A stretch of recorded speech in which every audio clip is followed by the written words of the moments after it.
লোকসভা নির্বাচন 2024 পশ্চিমবঙ্গে অত্যন্ত গুরুত্বপূর্ণ একটি কেন্দ্র হচ্ছে যাদবপুর, যেখানে শাসক দলের হয়ে লড়ছেন সায়নী ঘোষ, অভিনেত্রী সায়নী ঘোষ, যিনি কিনা প্রচারে বেরিয়ে কিন্তু একাধিকবার নানান ধরনের বাধার সম্মুখীন হয়েছেন, জনগণের অভিযোগের সম্মুখীন হয়েছেন এবং তার জন্য তিনি কিন্তু বারবারই সাংবাদিক মাধ্যমে বারবারই নিজের প্রতিক্রিয়াও জানিয়েছেন।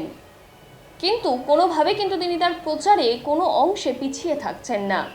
বাকি সদস্যদের মতনই তিনিও কিন্তু নিজের প্রচারকে সমস্ত বাধা উপেক্ষা করে প্রতিদিনই রোদ, ঝড়, জল, বৃষ্টিকে উপেক্ষা করে প্রচার সারছেন। ঠিক সেরকমই চিত্র আবারও উঠে আসলো যাদবপুরের লোকসভা কেন্দ্রের তৃণমূলের প্রার্থী সায়নী ঘোষ। তিনি প্রচার করছেন, সেই চিত্রই আপনাদের সামনে। হাঁটতে হবে তো ওই যে দেখো সেটা আমরা একটু ভালো আছি আছি